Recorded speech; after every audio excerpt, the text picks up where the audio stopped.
Now, before we head out into the field, let's get a few pointers from Wade when it comes to rattling. You know, some tips that I always have when it comes to rattling. No doubt about it that you got to pay attention to the time of the year. You know, early in the year or late in the year, probably tinkling a little bit is going to be more successful than banging them hard in the peak of the rut. When deer are really in the peak of the rut and they're trying to set up their dominant, they fight hard. That's why they, you know, one of the reasons why they lose so much weight. You know, they're fighting, they're chasing does, there's just a lot going on.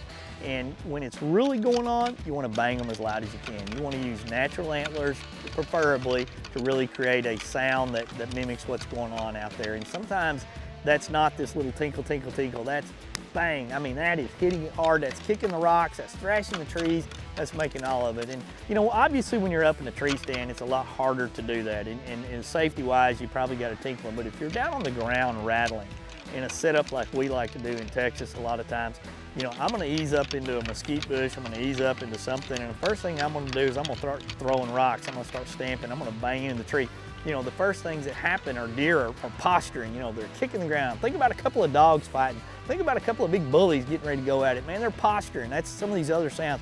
And when they first hit the antlers, if they're just tinkling, their body's not moving. But if it's two big bucks fighting, you've got dust flying, you've got bodies flying, you've got spit flying, you've got brush being knocked around, you've got all these crazy sounds that are going on, and that's what you've got to mimic. If you're trying to draw out the buck that's going to want to come to that buck fight and get him out in front of you, bang, bang, bang, and you will bring him out. Now, if you're in need of some rattling antlers, visit your local Cabela's. Every buck hunter needs a set of authentic whitetail sheds. Collected from Montana, Wyoming, and New Mexico game farms, these rattling antlers make it hard for bucks to resist.